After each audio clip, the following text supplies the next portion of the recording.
Let me guess, you have tried bullet journals, time blocking, 87 different planner layouts, morning routines, and pretty much every other productivity hack out there. And none of them are sticking. What if I told you that's actually not your fault? And today we're going to talk about exactly why and maybe what you can try instead. Hey, if you're new here, my name is Casey Jordan. I am an ADHD coach who also is a late diagnosed ADHDer. I also have PTSD and a traumatic brain injury. And I too have spent way too much time and money trying to make productivity systems work that aren't designed for my brain. But once I understood what I was doing and what I was fighting against, and I started creating systems that work for me and with my brain, everything changed. So today we're going to break down why traditional productivity advice fails for ADHD brains, the fact that some of these ideas can actually create some damage for us, and what to do instead. So here's what neurotypical productivity advice assumes about the brain. You can consistently and accurately predict how long a task is going to take. You have the ability and executive function to easily switch between tasks, and that your energy and focus are relatively stable throughout the day and from day to day. But with ADHD, our brains work much more like this. Our sense of time is fluid and often very unreliable. Task switching can be incredibly challenging, if not outright impossible, and our energy can fluctuate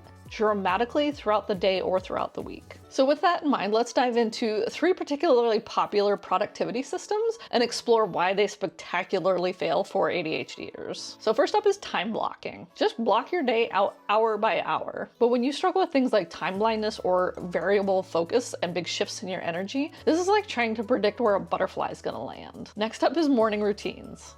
How many of you have read the book Miracle Morning? No hate on the book, I know it was life-changing for millions of people. But again, when you struggle with executive dysfunction or varying energy levels, trying to make a plan that has to be so consistent and so rigid in order to be successful is actually more frustrating than helpful. And how about our third one? Task batching. I am sure somebody has told you to just batch all of that work. Now, I will admit this one can go one of 2 ways. Sometimes batching is absolutely the best thing because you can get in the vibe of something like recording all of your videos for the month, and it's easy to stick to it because you don't have to switch between types of tasks.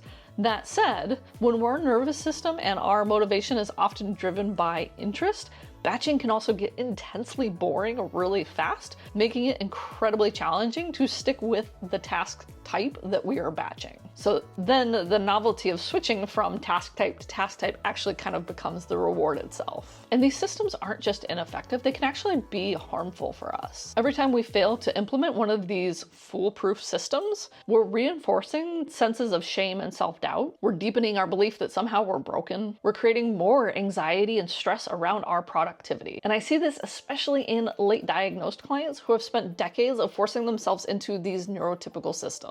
Having to change systems is as much about unlearning the old systems and old anxieties as it is about learning new systems. Okay, that's great, but what should we do instead then? We still have to get shit done. The primary root of a lot of this that I preach over and over again is flexibility and adaptability. Instead of thinking of your calendar as a locked in time block schedule, think of your day like a menu of options. Maybe you still know what all of the blocks of time are that you want to and need to work on, but what order they happen will flow with how your day's energy goes. Create clusters of tasks that help you tackle things in a way that feels productive to you. Have multiple backup plans for dealing with different energy levels so you can still get something done even if the plan has to change on the fly. And a big one is buffer in time for transitions. I rarely can go from one task to the next. I let myself get up between tasks, go take the dogs outside for a minute, refill my coffee, and then come back ready to start the new task instead of having to try to transition between tasks. Another thing that can be really helpful for ADHDers is think about managing your day based on energy, not time or motivation. This might require tracking your energy patterns for a week or so to get a sense of where this falls for you. But I know personally, I am a morning person. The minute I wake up, my brain is ready to go and I'm ready to work.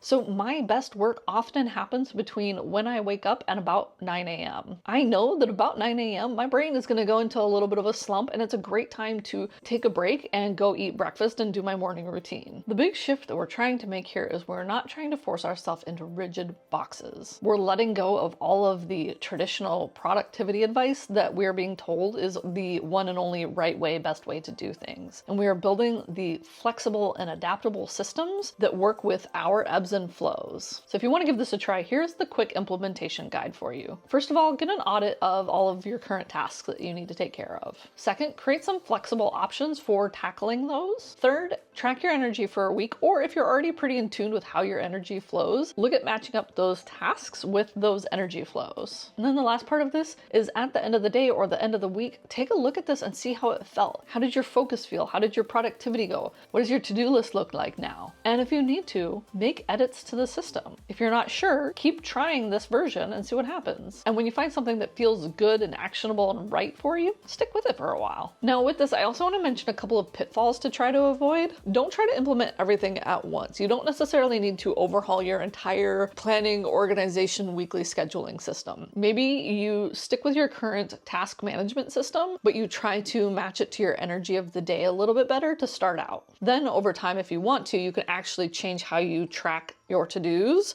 so that matches your energy better. Another pitfall, don't make this overly complicated. You don't need a fancy app and you don't need to color code anything. Simple and flexible wins. The goal isn't actually to become a productivity machine and actually like get more done and do all the things faster. The goal is to create sustainable systems that actually work for your brain and aren't so demanding on your nervous system so that you can move forward in a way that feels authentic, good, and like I said, sustainable. And yes, some of this might end up looking really messy to outsiders, but if it works for you, that's what matters. If you're ready to stop fighting your brain, start building systems that work for you, be sure you hit that subscribe button. Next week, we are diving into some of the hidden strengths of your ADHD that not a lot of people talk about. And if you are feeling brave, drop a comment with one of your worst productivity fails, because you are not the only one that the system has failed. Let's normalize reminding ourselves that the system failed us, we didn't fail. And I will be sure to drop mine down there too.